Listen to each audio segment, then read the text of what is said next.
Ladies and gentlemen, the Great Southwest Radio Theater Project is on the air. Live from the clubhouse of the Desert Gardens Resort in Florence, Arizona, the Great Southwest Radio Theater Project presents an evening of radio drama. We will bring you tonight's first drama, but first, a word from our sponsor.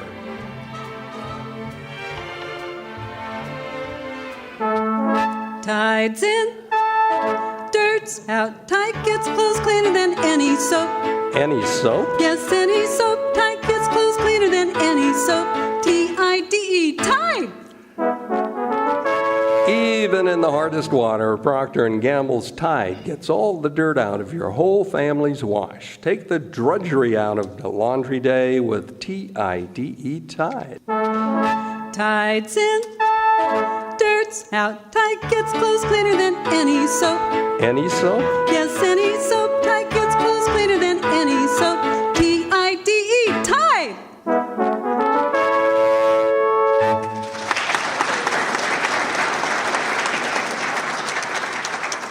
And now we're going to take you back to 1947 and a rendition of a road song that I'm sure you're all familiar with. Take it away, Bonnie.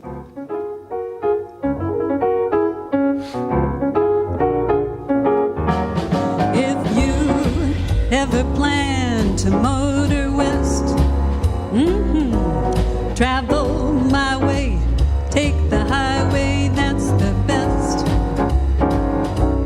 Get your kicks on Route 66. It winds from Chicago to LA. More than 2,000 miles all the way. Get your kicks on Route 66. Go through St. Louis, Joplin, Missouri, and Oklahoma City looks mighty pretty. You'll see Amarillo and Gallup, New Mexico. Flagstaff, Arizona, don't forget Winona, Kingman, Boston, San Bernardino. Now won't you get hip to this timely tip? When you make that California trip, get your kicks on Route 66. If you ever plan to motor west, travel my way, take the highway, that's the best. Get your kicks on Route 66. It winds from Chicago to LA. More than 2,000 miles all the way. Get your kicks on Route 66. Now you go through St. Louis, Joplin, Missouri, and Oklahoma City looks mighty pretty. You'll see Amarillo and Gallup, New Mexico. Flagstaff, Arizona, don't forget Winona, Kingman, Boston, San Bernardino. Now won't you get hip to this timely tip? When you make that California trip, get your kicks on Route 66. Come on now, get your kicks on Route 66. Get your kicks on Route 66. Bonnie Lee, let's hear it for Bonnie Lee.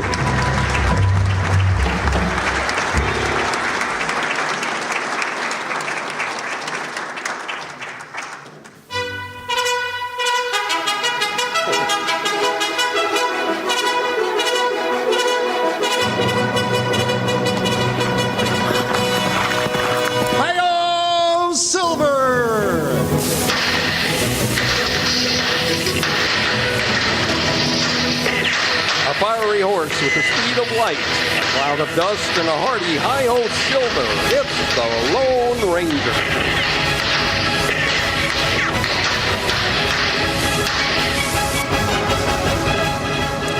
With his faithful Indian companion, Tonto, the daring and resourceful masked rider of the plains, led the fight for law and order in the early southwestern United States. Nowhere in the pages of history can one find a greater champion of justice. Return with us now to those thrilling days of yesteryear. From out of the past come the thundering hoofbeats of the great horse Silver.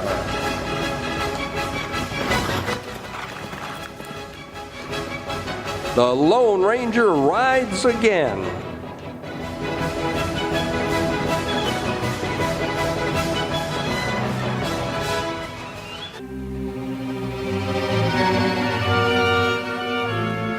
Early one morning, the Lone Ranger's Indian friend Tonto rode into town to Tobacco Ridge to buy supplies. When he returned to the masked man's camp, he reported, "There's plenty of excitement in town, Kemosabe. Oh, what about? Crooks try rob bank last night. Have Bogus Brown and his pal Elk been in town? Them fellas try to rob bank. Are you sure, Tonto? Watchman get good look at Crooks in lantern light. Me hear a description him give. Were they captured? No, they get away. Possibly heading west. That right. Well, leave the provisions you bought in your saddlebags and start after those two. While me in town, Kemosabe, me follow Crook's tracks. Me show you where we pick up trail outside town. Good. One fella ride horse with worn shoe. All right, let's go, Tonto. Easy, Silver. Easy, Scout. Come on, Silver.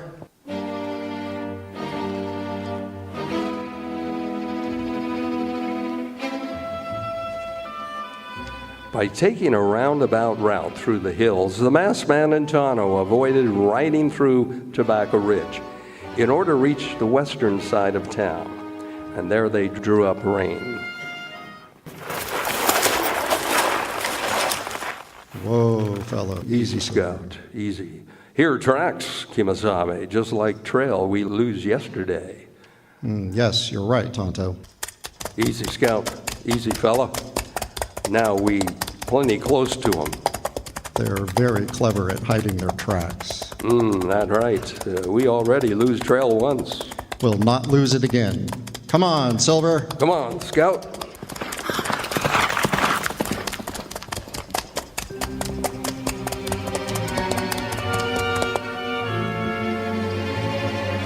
More than half a day's journey ahead of the Lone Ranger and Tonto, Bogus and Elk slow their horses to a walk to rest the animals. Oh, now. Oh, easy. Easy. Oh, Easy. yeah. When I saw the light in the bank, I told you we wouldn't have a chance. How would I know a watchman was on duty inside? I'll bet you $20 that critter got a good look at us, too. Ah, shut up, will ya? You and your smart ideas. We're not in jail yet. We'll never reach the border if you try any more loco moves. We need cash, Elk. I think I know where we can get it. Well, if you're thinking of trying another bank robbery... I'm thinking of a lost shot unknown the town of Muleshoe, Where's that? beyond the town of Amity. Well, Amity's ahead of us. Muleshoe's west of it. It's a rich cattle town. Now, who's your friend? A lawyer named Hector Moses. If he's on the level, how'd you get to know him? He's no more honest than we are. Fact is, he left the East to get away from the murder charges. What's he doing in Muleshoe? Practicing law, as far as I know. He might know how we can get a hold of some easy money fast. But if he does, he'd set it up himself instead of telling us about it. No, not Hector. He's got to act like he's honest, but there's nothing to keep us from pulling a quick robbery and clearing out of town. Well, I wanna stop long enough in the next town to get my gear fixed and replace this critter's left front shoe. What's wrong with your gear? That stirrup leather needs replacing. Well, we'll get a meal while it's being fixed. That suits me. Come on. Get up! Giddy up. Come on now. Ha!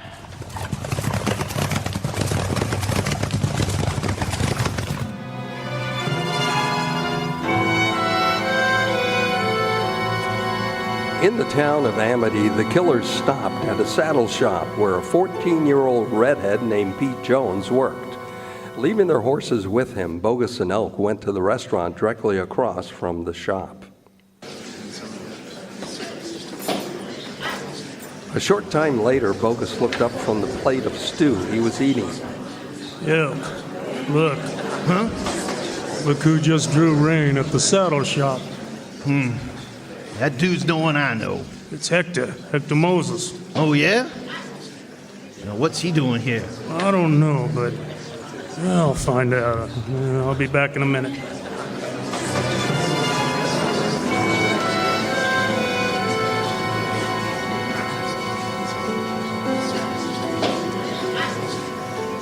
A few minutes later, Bogus returned to the restaurant with Hector Moses. Meet my pal Elk. Well, how do you do? Howdy. Sit down, Hector. Thank you. I have a problem, Bogus. Meeting you should help me solve it. Huh? What's the problem? Oh, a wealthy client of mine died a few weeks ago, Bogus. And you may have heard of John Perry. Nah. Who's John Perry? Well, he owned the Cloverleaf Ranch, one of the richest spreads in this part of the country. Yeah? John left a brother named Clem. He inherits a ranch, huh? Well, part of it. The rest is to go to John's son, Pete. Now, the trouble is that Pete and his mother were on a wagon train ambushed by Indians 10 years ago. Pete's mother was found dead, and so were the rest of the travelers. Yeah, what about the boy? Well, his body was never found. John Perry died, leaving his son was still alive. Huh? Now, Clem Perry is downright anxious to find the boy. Clem's unmarried and hopes to have a nephew carry on the Cloverleaf Ranch after he's gone. How can he carry it on if no one knows where he is? Well, I'm supposed to locate the boy. That's some job. Yes, but I stand to collect a mighty handsome fee if I succeed. Well, earning it won't be easy. Well, I have 3 months to find the boy. If I don't find him, the entire estate will go to Clem. But if you and Elk will cooperate, my job will be easier. Oh? Oh, what do you mean? That young redhead across the street is the same age Pete Perry would be if he were alive. Well, he looks very much like John Perry. Yeah? I've learned he's an orphan.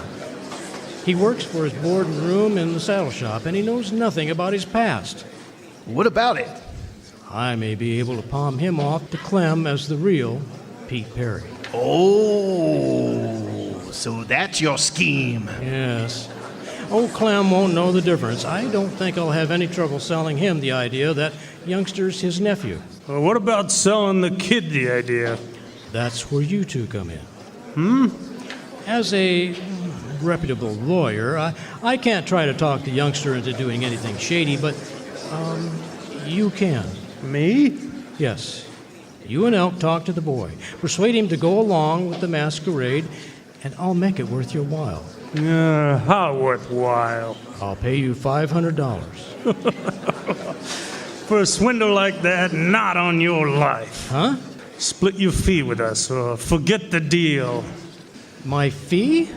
And that's not all. What do you mean?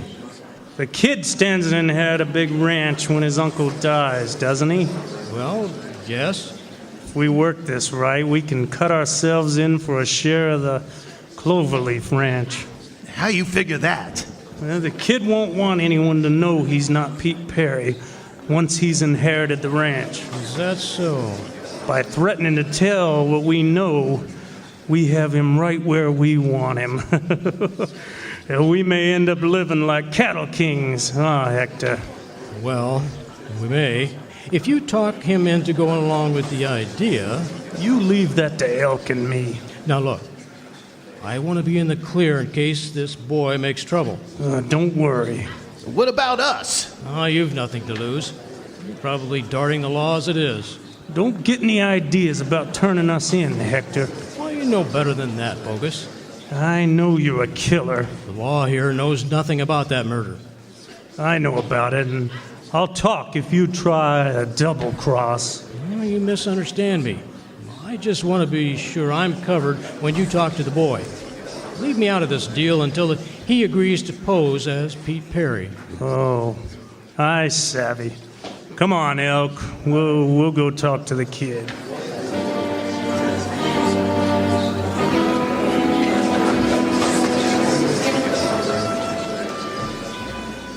14-year-old Pete Jones listened thoughtfully to the proposition Bogus and Elk unfolded. It's a great chance for an orphan like you, Pete. Clem Perry's an old man, and when he dies, you'll inherit the Cloverleaf Ranch. Well, I'd like living on a ranch first rate, but I don't want to go there unless Mr. Perry knows the truth. Oh? And you'll be doing a lonesome old man a favor by going to the ranch and posing as his nephew. Yeah, ride to Mule Shoe with us, and you'll be putting yourself in line for a fine inheritance. It's a chance of a lifetime for a fellow like you. You're a fool if you pass it up.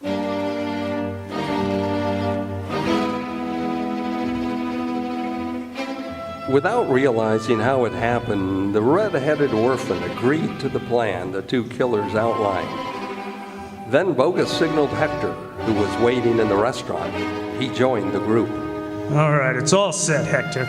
The youngster's going to Mule Shoe with us. Well, glad to hear it. You'll not regret your decision, young man. I hope not. Well, let's get going.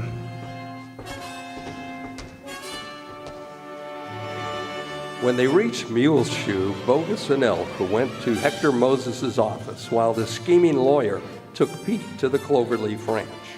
Bogus lit the lamp in the office. It was almost midnight before Hector returned. Well, here's Hector now. Yeah. Well, boys, it's all set. How'd things go at the ranch? Just fine. Clem welcomed Pete with open arms. Did he suspect anything was wrong? Nope. In fact, he's so pleased he promised me a special fee for finding his long-lost nephew. Good. Oh, by the way, I told him I met two down-and-out cowpokes who need jobs. Cowpokes? Meaning you two. Nah. Well, he's short-handed right now, so he told me to send you right now. You can bunk at the ranch tonight and go to work in the morning. Work? It'll be a first-rate hideout for you. Yeah. Now, I don't want either one of you seen around my office, so get going. The ranch is a 45-minute ride from town. Now, Clem said you could stop at the ranch house to see him before you head to the bunkhouse.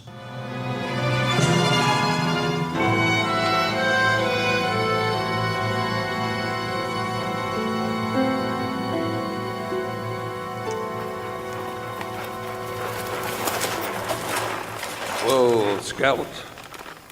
A short time after Bogus and Elk left town, the Lone Ranger drew rein in the moonlight darkness near the scheming lawyer's lighted office. Kimasabe, Yes? tracks show crooks go into office, come out right away. Someone's still in the office. Their sign in window. Let me see. Hector Moses, attorney at law. Why crooks there? Moses may not have known they're killers. Over here, Tonto. I want to ask him a few questions about those two.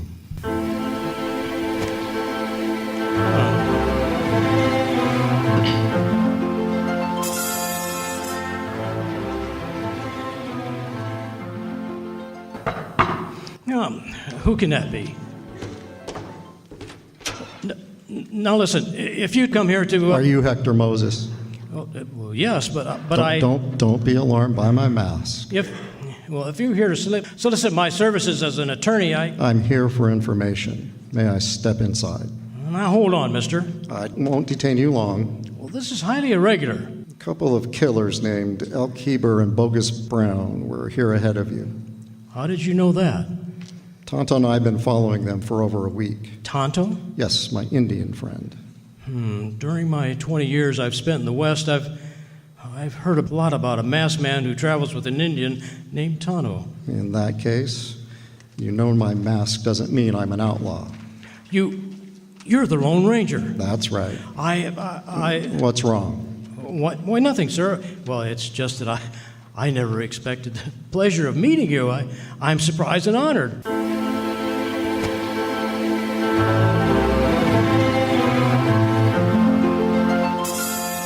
Hector Moses's mealy-mouthed flattery belied the panic in his heart. Having guessed his caller's identity, he knew Elk and Bogus were sure to be captured.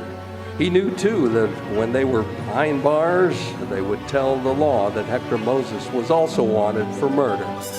Thinking of the derringer in his desk, Hector tried to think a way to draw it and take the masked man by surprise.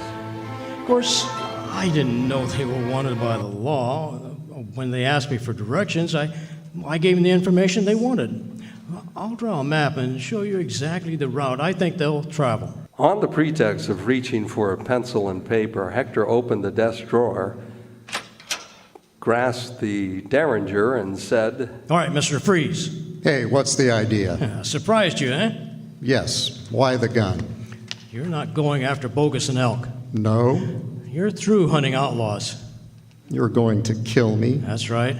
How do you expect to get away with it? I'll tell the sheriff that you broke into my office and I shot you in self-defense. You may not have a chance to tell that story. Huh? I didn't come here alone. My Indian friend Tonto was outside the window. Why, that's impossible. Hector turned for a moment to cover the window. Come here, you. In that split second, the masked man grabbed his arm. No, hey, let go of me. Drop the gun. No. Drop it or I'll break your arm. I said drop that gun. All right. That's better. Oh. Kimasabe, me hear cry. Come in, Tonto. What happened? Hector Moses is trying to protect Bogus and Elk. I had to do it. You were trying to kill me. I didn't want to kill you. Tie and gag him, Tonto. Oh, no, not that, no. I'll leave you here to guard him while I follow Bogus and Elk.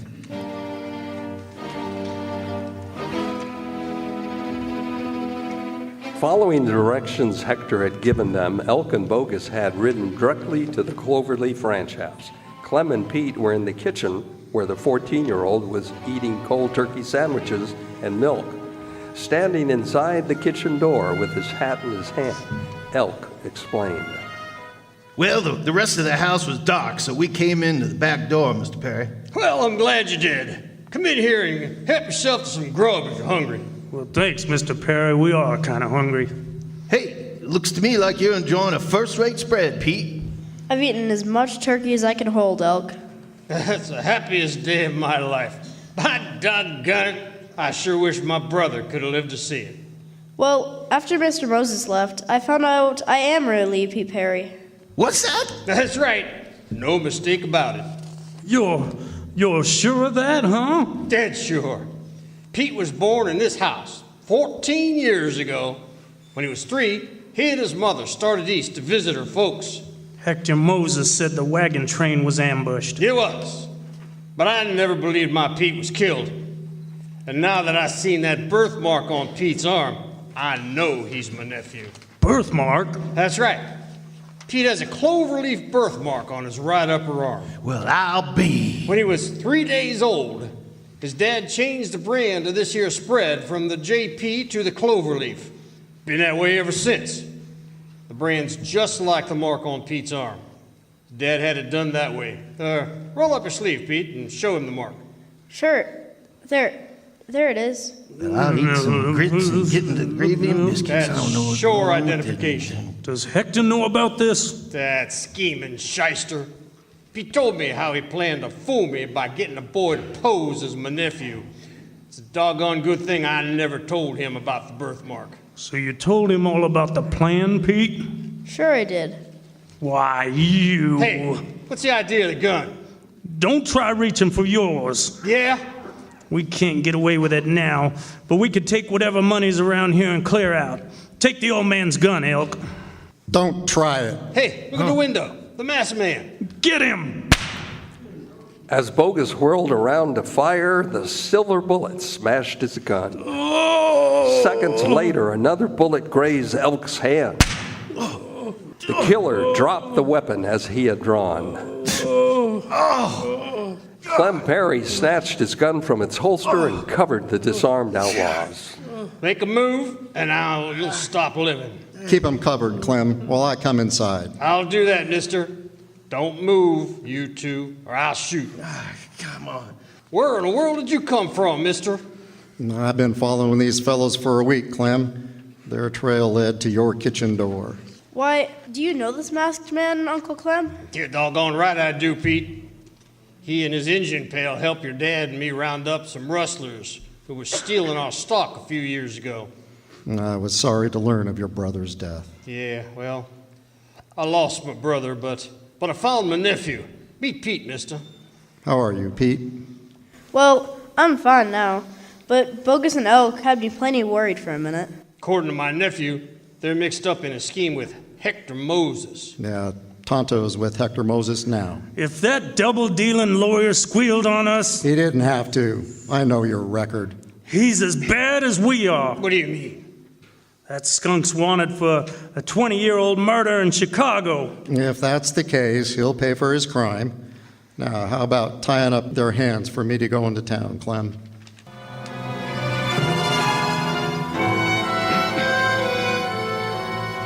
After the Lone Ranger left the prisoners he planned to turn over to the sheriff in town, Pete shook his head. Doggone it. I don't understand. Understand what, Pete? Well, a masked man helping to round up rustlers, catching Bogus and Elk like that? You are not the first person to question his past, Pete. You won't be the last. Then why does he wear it? Because he's the Lone Ranger. Hi-yo, Silver, away!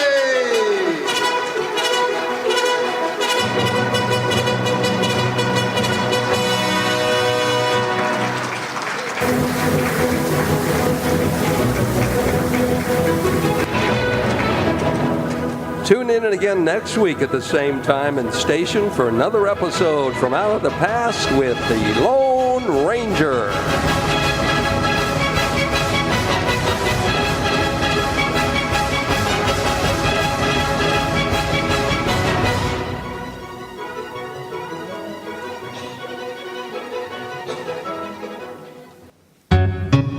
I'm Tallulah the tuba pro, and I got a little something to tell. Your hair can be radiant, oh so easy. All you gotta do is take me home and squeeze me. I'm Tallulah the tuba pro, and I'll make your hair look swell. It'll shine, it'll glow so dandruff-free for radiant hair. Get a hold of me. I'm Tallulah, the tuba pro shampoo. Yes, folks, take it from Tallulah. Prell's Procter & Gamble's Radiant Cream Shampoo leaves your hair more radiant than any soap shampoo. And Prell removes unsightly dandruff in as little as 3 minutes. Doctors' examinations prove it. For hair radiantly clean, radiantly lovely, try Prell, your very next shampoo.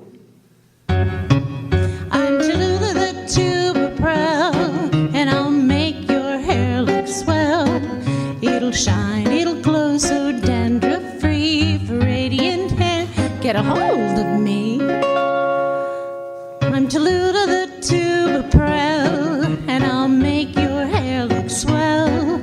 It'll shine, it'll glow so dandruff-free for radiant hair. Get a hold of me. Tallulah, the tuba pro shampoo.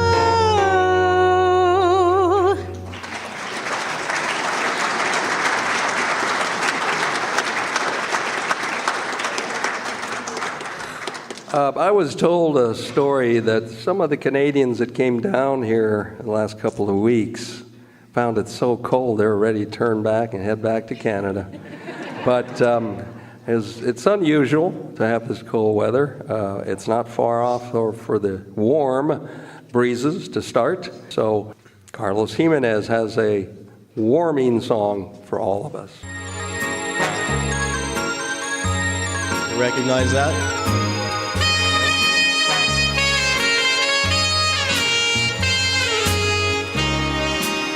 I want to hear you gentlemen singing this with me.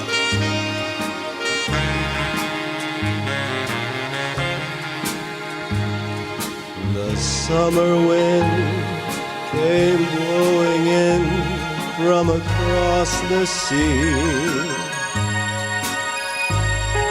It lingered there to touch your hair and walk with me. All summer long we sang a song, then we strolled that golden sand. Two sweethearts and the summer wind. Like painted kites, those days and nights, they went flying by. The world was new beneath the blue umbrella sky. Then softer than a piper man, one day it called to you. I lost you to the summer wind. The autumn winds and the winter winds, they've come and gone. Still the days, those lonely days go on and on. Guess who sighed his lullabies tonight that never end? My fickle friend, the summer wind. That summer wind. Gentlemen, I want to hear you on the next song. I did not hear you. Carlos Jimenez, let's hear it for Carlos.